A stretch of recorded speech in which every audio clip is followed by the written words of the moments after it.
So here's a picture of an example sneak peek system. So we're just defining data formats, but this is the system that we think those data formats fit in. Your results may vary.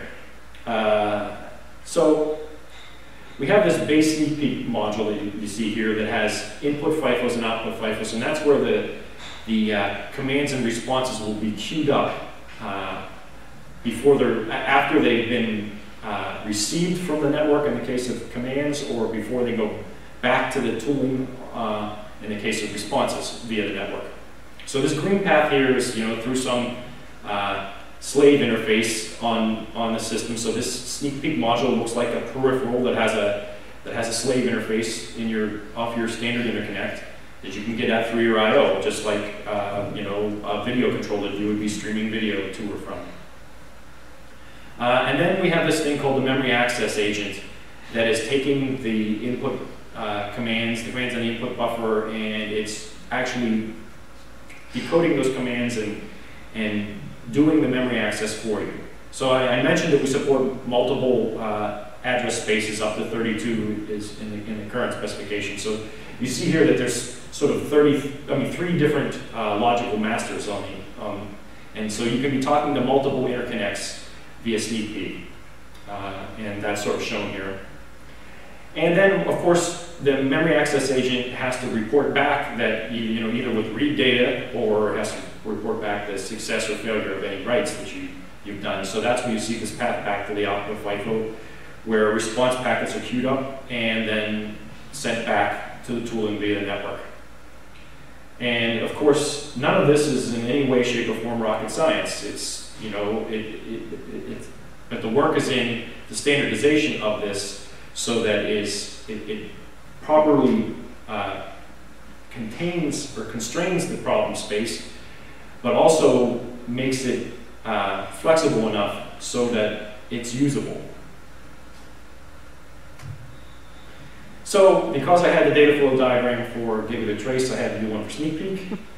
And so the same thing you can see here where it's multiple layers. The sneak peek protocol specification kind of sits at a higher level where you're dealing in the protocol, and then the adapter layer sits at the lower layer where you're dealing with interfacing with the network. And of course, the adapter layer itself that sits in between those has to deal with both protocol and network issues.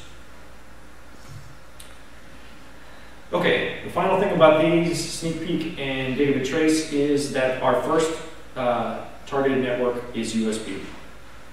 USB is not a MIPI defined standard, but it is pervasive in the mobile space. USB 3's, coming in the mobile space. It's already out there in the PCs, and USB 3 has the bandwidth to support a reasonable amount of trace from the system. And it's also very easy from a tooling perspective. Every laptop in the world has a USB port. And so it's a compelling argument to say I can debug my phone by connecting it up to a PC, a laptop. So currently, we're working on a single USB network adapter specification that will define the mapping of both sneak peek protocol and gigabit trace to USB. And that document will define the operating modes that are supported. USB has a bunch of them. The data packet composition for how we're going to send both gigabit trace and sneak peek data over USB. It will deal with any of the flow control issues that we have. And then finally, every network has specific error handling characteristics, and this document will define how we handle link errors and things like that within the context of USB. Okay, I lied. It wasn't the final thing on sneak peek and gigabit trace. Okay, the protocol specification for sneak peek, we're talking about that intensively starting tomorrow. We have a 0.5 release of the specification, and our goal that I'm really, really pushing for is to release this to the board of directors by the third quarter. The gigabit trace and sneak peek adapter for USB, we're a little bit behind on this one.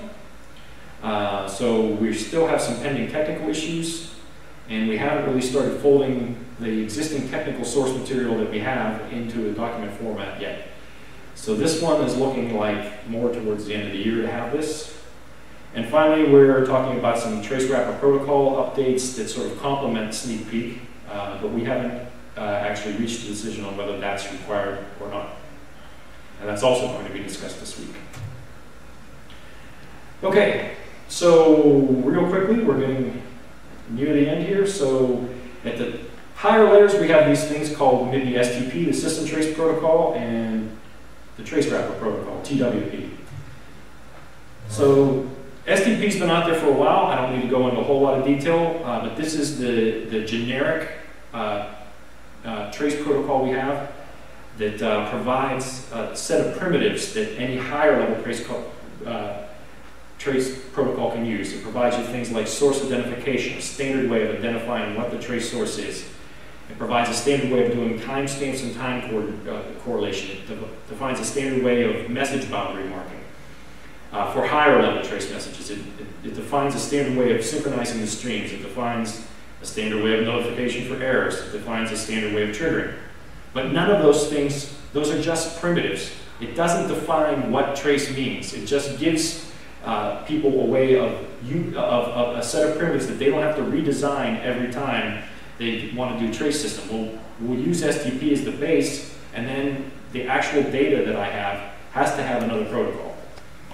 We can't be in the business of defining that protocol, but we can be in the business of making it easier for people to do trace because we've already done a lot of the hard stuff for them, the generic hard stuff.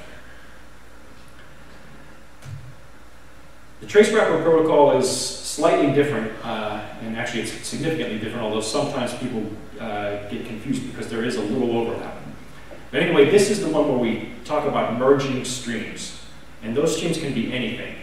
We're basically merging byte streams, so this is really important from the fact that this is when we get to the physical transport, or maybe a little bit higher than that, but where you have a common data structure that you can pass around. And so that's what TWP does. It allows you, it provides you the capability of having a standard data frame where you can have up to 111 different data sources merged at any given time.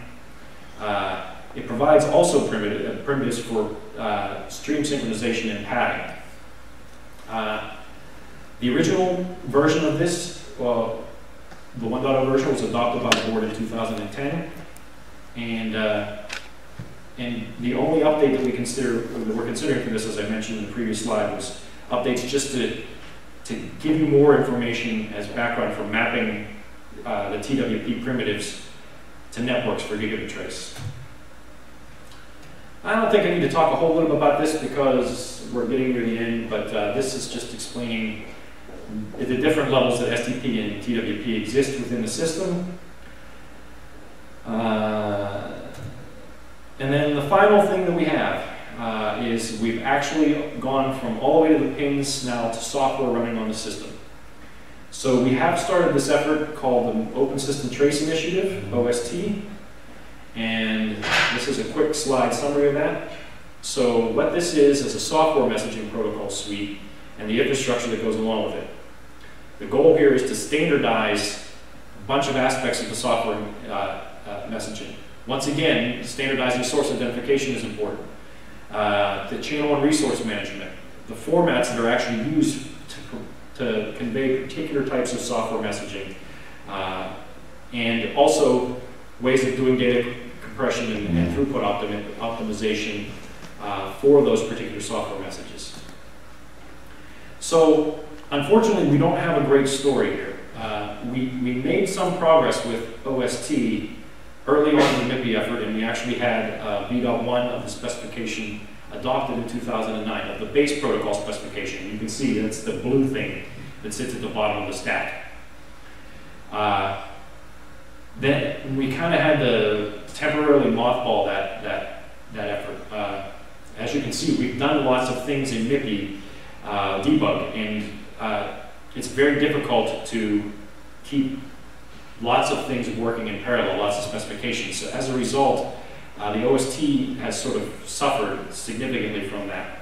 Another reason is that the group seemed to have more of a hardware focus, and we didn't have a lot of software or operating system expertise within MIPI Debug. So that's another reason why OST kind of has been deprioritized. But we don't want it to go away. We still think it has value.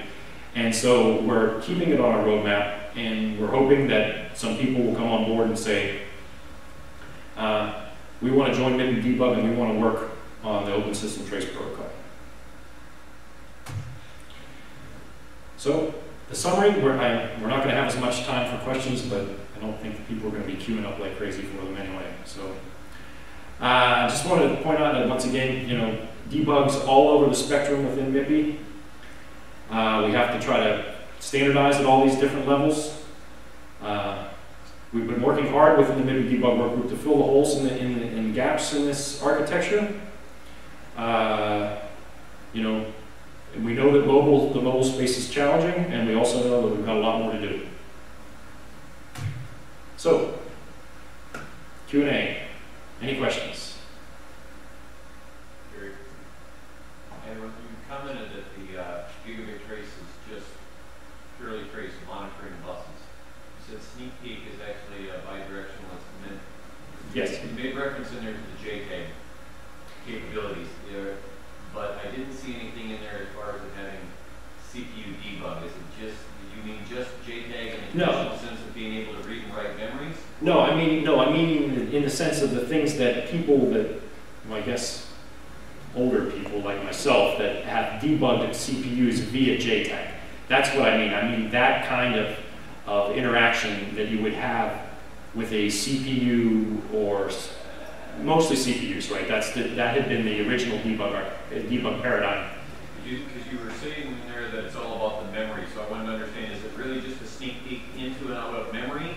Or are you actually planning to debug the CPU registers and be able to do a halt mode debug? Okay, so what we expect here is, so see this path where you can get to the CPU? Sorry, you can't see where I'm pointing on the screen. But okay, so Sneak Peek provides a path. Oh, and I am mobile if I want to be. This CPU, let's move the location of the CPU to this interconnect, and let's call this interconnect the debug private interconnect. Or let's put a line into here. Okay, so people that are familiar with, and I know you are, I'm just, many vendors are moving to a completely memory mapped view of debug. So the debug functions themselves are memory mapped. That's really the trend. And so, and in general, sometimes they're accessed just via the standard functional interconnect, one of them, or sometimes there are debug private interconnects. So let's just pretend that there's a little portion of this, the debug logic, loops back around, and we'll call this interconnect the debug private interconnect. In that case, the tool that's debugging this CPU would normally be interacting with that interface mapped to that interconnect. So he would make requests with the packet sets so that those requests would be directed to that debug private interconnect in whatever memory space those debug registers were on this one. But that doesn't preclude him, if he wants to download code, he may not want to go through this interface. So the tool would switch over and say, well, I know the memory's hung off of this bus. I'm just going to dump the memory to that bus, and then I'm going to start this guy by touching his register via this path. Yeah, it would have been better, and I'll keep that in mind for the future, that you can, have multiple paths to different interconnects.